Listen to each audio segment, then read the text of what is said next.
प्यारे बच्चों नमस्कार। मैथमेटिक्स क्लास में आपका स्वागत है। तो आज हम 12th मैथमेटिक्स की क्लास में एक नए टॉपिक पर चर्चा करते हैं जो है आपका त्रिभुज का क्षेत्रफल। ठीक है, तो आज हम इस टॉपिक में दो टाइप की चीज़ें सीखेंगे। एक त्रिभुज का क्षेत्रफल निकालना सीखेंगे और एक एक्सरसाइज 4.3 को बनाएंगे कंप्लीट। ठीक है, तो ध्यान से पूरा वीडियो देखना है। ठीक, तो त्रिभुज का क्षेत्रफल, एरिया ऑफ ट्रायंगल। तो एरिया ऑफ ट्रायंगल निकालना आपने क्लास 10th 11th दोनों जगह पढ़ा हुआ है, तो एक बार हम इसको रिफ्रेश लेते हैं। ठीक है, तो हुआ क्या बिंदु x1, y1, x2, y2 व x3, y3 से, ये हमको तीन बिंदु दिए हुए हैं ना, तो तीन बिंदु हमको दे रखे हैं। बिंदु इतने व इतने से बनने वाले त्रिभुज का क्षेत्रफल,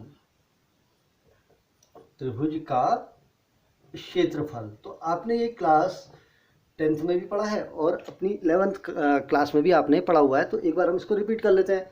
ठीक है, तो त्रिभुज का क्षेत्रफल होता है 1/2 into x1 into y2 minus y3 plus x2 into क्या होता है y3 minus y1 plus x3 into y1 minus y2। ये आपका क्या है, एक त्रिभुज के क्षेत्रफल निकालने का एक फार्मूला है। ठीक है, अब देखिए हम चूंकि डिटर्मिनेंट पढ़ रहे हैं, तो जो हमारा एरिया निकला है, इस एरिया को हम डिटर्मिनेंट के फॉर्म में लिखते हैं इस बार। ठीक है, तो इसको हम डिटर्मिनेंट में कैसे लिख सकते हैं, इक्वल 1/2। ठीक है, 1/2 हमने क्या किया, अब क्योंकि 1/2 है तो 1/2 आ गया, तो अंदर हमको जो एरिया का ये x1 y2 y3 ये फॉर्म दे रखा ना, तो ये किस डिटर्मिनेंट की वैल्यू है, x1 y1 1, x2 y2 1, x3 y3 1। ठीक है, या हमने इसको ऐसे लिख दिया या हम इसको लिख देंगे और। ठीक है, 1/2, देखें इसमें कंफ्यूज नहीं होना है कि ऐसा इनने लिख दिया करके। ठीक है, इसको हम लिख सकते हैं x1 y1, x2 y2, x3 y3 और 1 1 1, ऐसे भी हम इसको लिख सकते हैं, या तो ऐसे लिखेंगे या ऐसे लिखेंगे। तो दोनों कंडीशन में आपका यही फॉर्मूला प्रूफ होगा। क्यों, क्योंकि इसका फॉर्मेट ये क्यों लिखा, क्योंकि किसी भी डिटर्मिनेंट के यदि हम रो और कॉलम को आपस में एक्सचेंज कर देते हैं तो उससे डिटर्मिनेंट की वैल्यू पर कोई भी फर्क नहीं पड़ता है। अर्थात इट मीन्स फर्स्ट रो हमारी कहाँ चलेगी, फर्स्ट कॉलम में, सेकंड रो कहाँ चलेगी, सेकंड कॉलम में, थर्ड रो कहाँ चलेगी, थर्ड कॉलम में चलेगी। ठीक है, तो कोई फर्क पड़ा इससे, नहीं पड़ा। ठीक, एक बार चेक करके दिखाते हैं इसको। फर्स्ट कॉलम के रिस्पेक्ट में आप ओपन कीजिए, क्योंकि फर्स्ट कॉलम, क्योंकि x1 x2 x3 लिखा हुआ है ना, तो फर्स्ट कॉलम में ओपन किया तो x1, अब ये कॉलम भी हट गई, ये रो भी हट गई, ये रो हटी, ये कॉलम हटा, तो क्या आएगा y2 माइनस y3, वही आ गया। माइनस x2 होता है, यहाँ पे क्या आता था, माइनस x2 आता था ना, तो माइनस x2 आएगा तो ये कॉलम हट गई, ये रो हटेगा, तो क्या आएगा y1 माइनस y3 आएगा, y1 माइनस y3 आएगा। बट यहाँ पर क्या हो गया कि y3 माइनस y1 हुआ, इट मीन्स इस माइनस को अंदर मल्टीप्लाई कर दिया। इस माइनस को अंदर मल्टीप्लाई करेंगे तो -1 को अंदर मल्टीप्लाई करेंगे तो क्या आएगा, x2 into y3 minus y1 आएगा। तो इसके आगे साइन क्या बच गया, प्लस बच गया, तो plus x2 into y3 minus y1 plus x3, ये कॉलम हट गया, ये रो हट गया, तो क्या बचेगा y1 माइनस y2। तो ये आपका क्या निकल गया, एरिया ऑफ ट्रायंगल का एक फॉर्मूला बन गया ना। तो इसको आपने नोट करना है। ठीक है, तो इसका मतलब एरिया ऑफ ट्रायंगल को हम इस डिटर्मिनेंट के फॉर्म में भी क्या कर सकते हैं, लिख सकते हैं। ठीक, तो आपने अब यहाँ पर इस फॉर्मूले का यूज नहीं करना है, बल्कि कहीं पर भी अगर आपको एरिया का ट्रायंगल निकालना है तो आपने क्या यूज में लाना है, इस डिटर्मिनेंट की वैल्यू को यूज में लाना है। ठीक है, और दूसरा आपको ने एक चीज़ पढ़ी होगी कि जो एरिया होता है वो एक मॉड्यूलस इकाई है, अर्थात मापांक फंक्शन है, मापांक इकाई है ना। चूंकि एरिया मापांक इकाई है तो यहाँ पर हम क्या लिखेंगे, कुछ नोट करने की चीज़ें हैं, ध्यान देंगे। ठीक है, तो फर्स्ट नोट है, चूंकि एरिया क्या है, एक मापांक इकाई है, मापांक इकाई है। अब मापांक इकाई है, इसका मतलब क्या हुआ कि अगर सपोज दैट मेरे किसी भी ट्रायंगल का एरिया अगर -2 आ गया तो इसका मतलब एरिया माइनस तो होगा नहीं, क्योंकि मापांक इकाई है, तो इसलिए उस एरिया को हम सीधे सीधे क्या लिख देंगे, -2 को साइन का क्या हो जाएगा, +2 हो जाएगा। ठीक है, 2 आएगा तब भी एरिया 2 होगा, -2 आएगा तब भी एरिया क्या होगा, 2, क्योंकि वो क्या इकाई है, मॉड्यूलस फंक्शन है हमारा। क्लियर। सेकंड है अगर हमको 3 बिंदु संरेख दे रखे हैं, 3 बिंदु संरेख होने पर क्या होगा, कंडीशन होने पर त्रिभुज का क्षेत्रफल हमेशा कितना होता है, 0 होता है। ये हमेशा आपने पढ़ा होगा। अरे अब ट्रायंगल बना ही नहीं, देखिए first point, second point, third point, अब तीसरा बिंदु यहीं पर है, तो इसका मतलब ये क्या आ जाएगी, एक लाइन आ गई। और एक लाइन जो होती है, लाइन की डेफिनेशन है कि रेखा चौड़ाई विहित लंबाई होती है, केवल एक लंबाई है तो उसका कोई एरिया हुआ, कोई भी स्थान नहीं घेरती है, तो इसका मतलब उसका एरिया क्या हो जाएगा, हमारा 0 हो जाएगा। ठीक है, तो इसमें आपने ध्यान रखना है। ठीक है, तो ये आपका इस टॉपिक का बेस है, तो इसको ध्यान में रख के आपने सारे के सारे क्वेश्चन बनाने हैं। ठीक, आइए अब हम चलते हैं एक्सरसाइज 4.3 पर।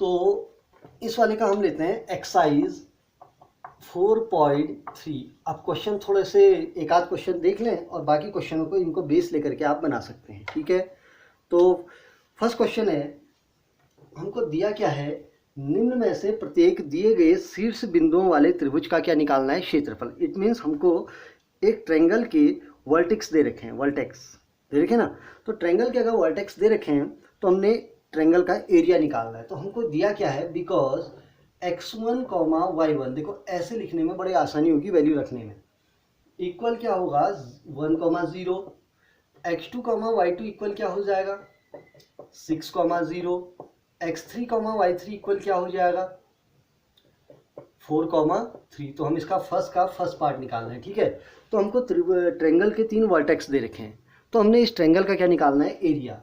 सो त्रिभुज का क्षेत्रफल बराबर क्या हो जाएगा, 1/2 फॉर्मूला लिखेंगे पहले, x1, y1 1, x2, y2 1, x3, y3 1। वो वाला फॉर्मूला नहीं लगाएंगे जो बचपन में पढ़ा था, अब बड़े वाला फॉर्मूला लगाना है, बड़े बच्चों वाला। ठीक है, तो इक्वल क्या हो जाएगा 1/2, x1 और y1 सब वैल्यू रखनी है, ऊपर से रखेंगे 1, 0, 1, 0, 1, अरे x1 1, y1 0 और 1 वैसे ही आएगा, x2, y2 6, 0, 1, 6, 0, 1, x3, y3 4, 3, 1, 4, 3, 1 हो गया। अब नेक्स्ट स्टेप में हम क्या करेंगे, इसका एक्सपेंड कर देंगे, किसके रिस्पेक्ट में, देखिए हमको 2 0 दिख चुके हैं कॉलम नंबर 2 में, तो कॉलम नंबर 2 के रिस्पेक्ट में एक्सपेंड करूंगा। आप चाहें तो किसी भी रो या कॉलम से कर सकते हैं, आप चाहें तो फर्स्ट रो से भी कर सकते हैं, सेकंड से भी, थर्ड से भी, बट मेरे को कैलकुलेशन इजी कहाँ बैठेगी, कॉलम नंबर 2 में बैठेगी। तो मैंने क्या किया, C2 के सापेक्ष मैंने क्या किया, प्रसार किया। ठीक है, तो इक्वल क्या हो जाएगा 1/2, ब्रैकेट के अंदर लेंगे, ये 0, ये 0, ये क्या आ गया 3 आ गया, आया। अब साइन देखते हैं इसके आगे 3 का क्या है, 0 का साइन क्या था, प्लस, नहीं ये प्लस, ये माइनस, माइनस था ना, माइनस प्लस माइनस, तो माइनस वाला 0 प्लस वाला 0, तो 3 का साइन क्या था, माइनस, तो 3 के आगे क्या लेंगे हम, माइनस, बाकी लिखने की कोई जरूरत नहीं क्योंकि वो 0 हो गए, आपने पीछे पढ़ लिया हो। अब 3 के रिस्पेक्ट में अब हम इसका डिटर्मिनेंट बनाएंगे, तो क्या बनेगा, अब नए कॉलम आएगी, देखो ये नए कॉलम आएगी, नए रो आएगी, तो बचा क्या 1, 1, 6, 1, तो 1, 1, 6, 1। अब इसको एक्सपेंड करिए, इक्वल क्या हो जाएगा 1/2 इंटू -3, 1 1 जा 1, माइनस 6 1 जा 6। क्लियर, तो अब इसको मल्टीप्लाई करेंगे 1/2 ब्रैकेट के अंदर, 1 में -6 गया कितना हुआ -5, तो -3 मल्टीप्लाई बाई -5। ठीक, तो इक्वल कितना आया, 5 3 15, तो 15/2 क्या वर्ग मात्रक हमारे त्रिभुज का क्या आया, एरिया आ गया। तो कोई टफ है, बहुत इजी सा आपका ये क्वेश्चन बन सकता है, तो बहुत इजी क्वेश्चन है। तो इसको ध्यान में रख के आप फर्स्ट क्वेश्चन के तीनों पार्ट आप बना सकते हैं। ठीक है, तो आइए मैं 2 क्वेश्चन और लेता हूँ, ठीक है। बना फटाफट। क्वेश्चन नंबर 2 लेते हैं। देखिए 2 क्वेश्चन है, इसमें हमको कह रहा है कि दर्शाइए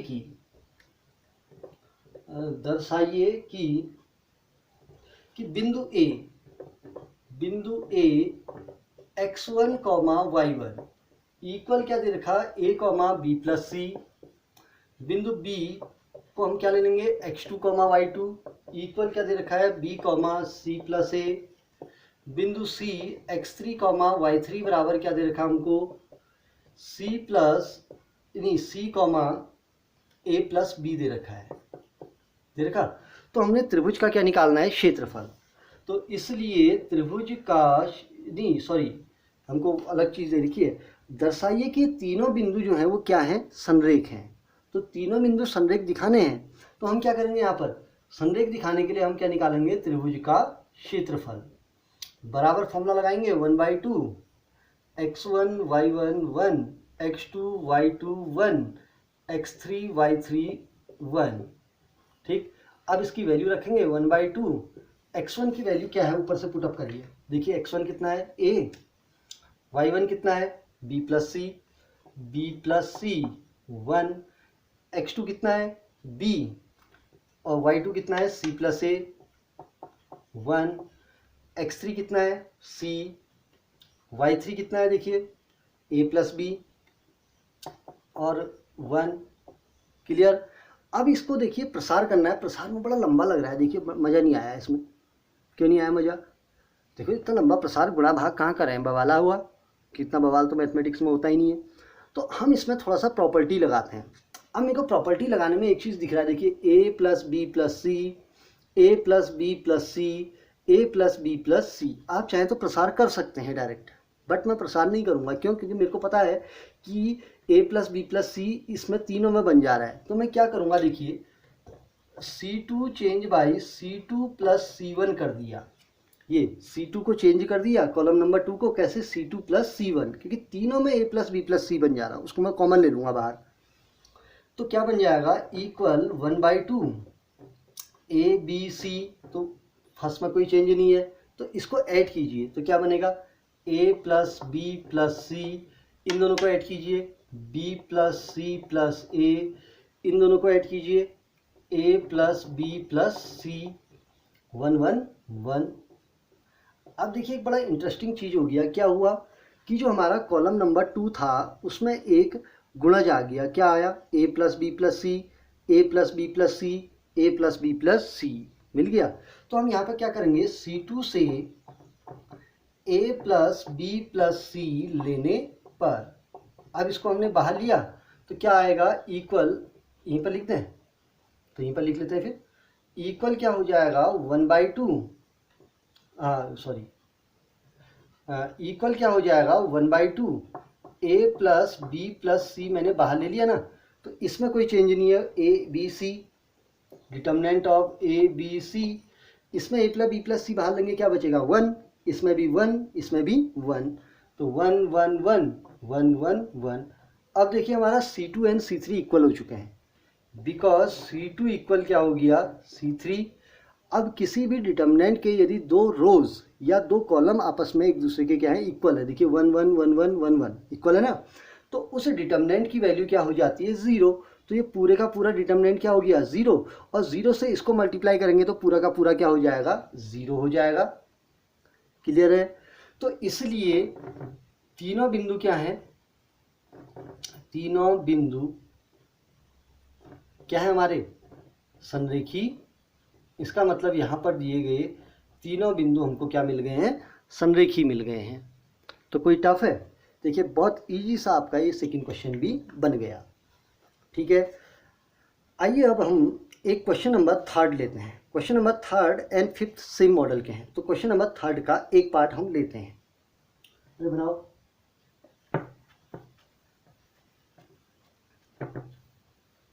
तो क्वेश्चन नंबर 3, और ध्यान देंगे इस क्वेश्चन में, इस क्वेश्चन में बहुत मिस्टेक भी करते हैं बहुत सारे बच्चे।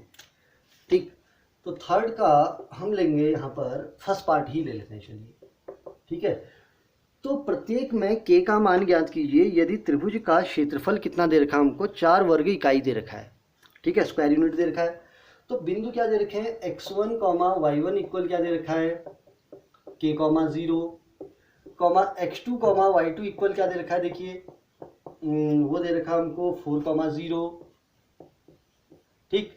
x3 y3 इक्वल क्या दे रखा है, इक्वल दे रखा है हमको 0 2, है नहीं। इसके अलावा हमको क्या दे रखा है, त्रिभुज का क्षेत्रफल, त्रिभुज का क्षेत्रफल बराबर हमको कितना दिया गया है, 4 वर्ग इकाई दे रखा है, 4 वर्ग इकाई। तो इट मीन्स हमको बिंदु दिए गए हैं और इन 3 बिंदुओं से बनने वाले त्रिभुज का क्षेत्रफल दिया है, ठीक है। तो हम करेंगे कुछ नहीं, सीधे सीधे फॉर्मूला लगाएंगे, त्रिभुज का क्षेत्रफल इक्वल होता है 1/2 determinant of x1 y1 1, x2 y2 1, x3 y3 1, ये एरिया ऑफ ट्रायंगल हुआ ना। तो त्रिभुज का क्षेत्रफल कितना है, 4 वर्ग इकाई है। अब एरिया जो है, अगर सपोज दैट कहीं पर मेरा त्रिभुज का हमने फॉर्मूले से एरिया निकाला +4 आया, तब भी एरिया कितना होगा, 4। अगर एरिया अगर सपोज दैट मेरा -4 आया होता, तब भी एरिया कितना होता, 4 ही होता। सोच के बताइए, होता नहीं होता। अरे अगर माना ये कैलकुलेशन में करता, इस कैलकुलेशन को करने के बाद मेरी वैल्यू +4 आ गई होती, तब भी एरिया 4 ही होता। इस कैलकुलेशन को करने के बाद मेरा कैलकुलेशन -4 आ गया होता, तब भी एरिया में क्या लिखता, 4 ही लिखता। क्यों, क्योंकि वो एक मॉड्यूलस इकाई है, अर्थात मापांक फलन है नहीं। तो इसलिए जो त्रिभुज का क्षेत्रफल 4 वर्ग इकाई दिया गया है, तो इसकी जगह पर डेल का क्षेत्रफल जो है, यहाँ पर मैं 4 नहीं लिखूंगा, बल्कि क्या लिखूंगा, +-4 लिख दूंगा। क्यों, क्योंकि वैल्यू, इस डिटर्मिनेंट की जो वैल्यू है वो प्लस भी आई हो सकती है और माइनस भी हो सकती है। अगर +4 आया है तब भी 4 होगा, -4 आया है तब भी क्या होगा, 4 ही होगा। तो इसको ध्यान में रखेंगे, ठीक है। अब इसमें वैल्यू को पुटअप करेंगे तो इक्वल क्या हो जाएगा, 1/2 x1 की वैल्यू कितनी है, k y1 0 1 0 नहीं सॉरी कितना है 4, ये x2 y2 ना, 4 0 1, x3 y3 रखिए 0 2 0 2 1, क्लियर। इसको क्रॉस मल्टीप्लाई करते हैं और पहले एक काम करते हैं, इसको खोल भी लेते हैं। किसके रिस्पेक्ट में करें, देखिए C2 ज़्यादा, चलो C2 अच्छा नहीं लग रहा तो R1 ही कर लेते हैं, कोई बात नहीं, ठीक है। आप C2 से कर लेना, ठीक है। तो मैंने इसको R1 के सापेक्ष क्या किया, प्रसार किया, ठीक है।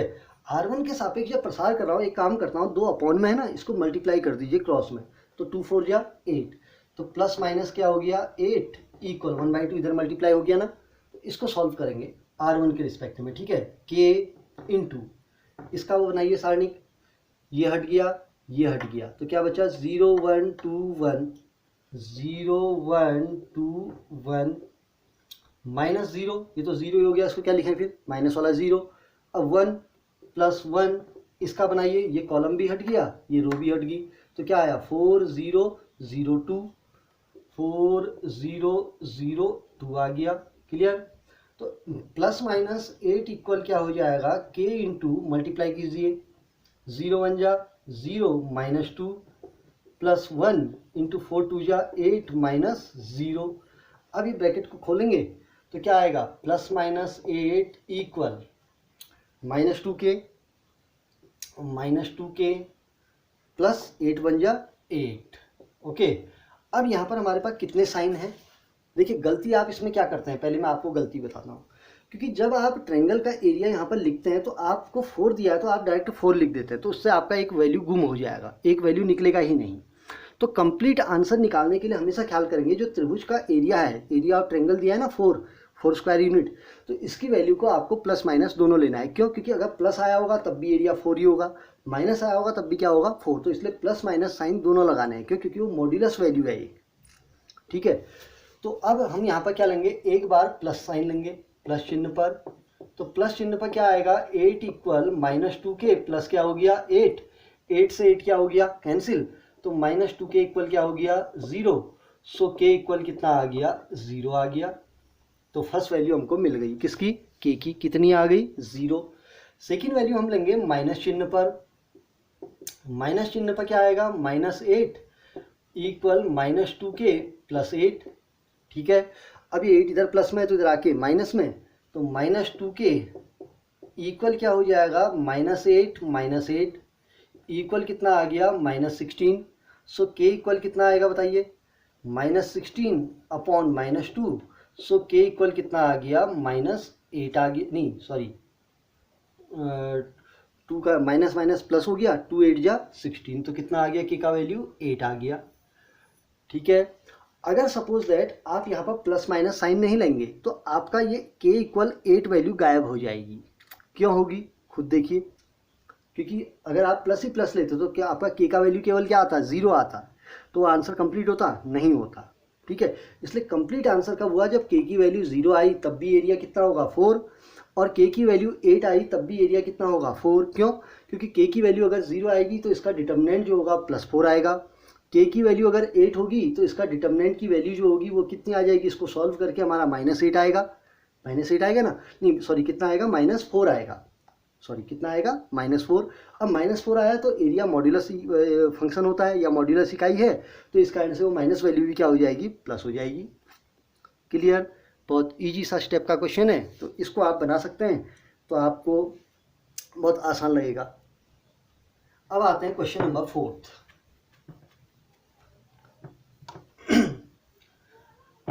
तो क्वेश्चन नंबर 4 की बारी आ गई है अब। तो क्वेश्चन नंबर 4 में हम कह क्या रहे हैं, ठीक, तो 4th क्वेश्चन है सारणिक का प्रयोग करते हुए, अर्थात यूज किसका करना है, डिटर्मिनेंट का यूज करके 1,2 और 3,6 से जाने वाली रेखा का समीकरण क्या निकालना है, 1,2 व 3,6 से जाने वाली रेखा का समीकरण निकालना है। किसका यूज करके, डिटर्मिनेंट का यूज करना है, अर्थात सारणिक का प्रयोग करके।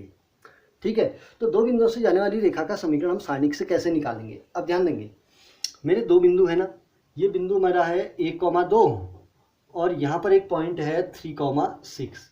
तो दो बिंदु दिए गए हैं ना, दिए ना 1,2 और 3,6। तो लाइन है तो इसके लाइन के बीच में एक जनरल पॉइंट ले लेता हूँ, वो जनरल पॉइंट क्या हो गया, x, y हुआ ना। तो इन दोनों बिंदुओं से जो रेखा जा रही है उस पर एक बिंदु कौन सा हो गया स्थित, x, y है। तो इसका मतलब मेरे को कितने बिंदु दे दिए, 1 2 3 बिंदु दे दिए है ना। तो मैं सबसे पहला काम क्या करूँगा, माना 1,2 व 3,6 से जाने वाली रेखा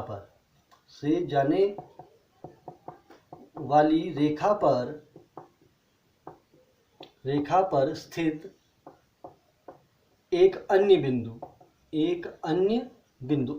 क्यों लेते हैं, क्लास 11th में पढ़ा होगा आपने, क्या है, x, y है। क्यों, क्योंकि रेखा का इक्वेशन निकालना है, रेखा के इक्वेशन निकालने में एक जनरल पॉइंट होता है, व्यापक बिंदु है ना। ये x, y एक ऐसा व्यापक बिंदु है जो इन दोनों बिंदुओं से जाने वाली रेखा को संतुष्ट करेगा, और इसी x और y के टर्म में ही मेरा क्या आएगा, रेखा का समीकरण आएगा। ठीक है, तो बिंदु ये है, तो इसलिए मेरा क्या निकला, x1, y1 इक्वल कितना हो गया, 1,2 हो गया, x2, y2 इक्वल कितना हो गया, 3,6 हो गया, व x3, y3 इक्वल कितना हो गया, x, y हो गया, हुआ ना। अब एक चीज देखिए, ये तीनों बिंदु एक ही रेखा पर है कि नहीं है, बताइए।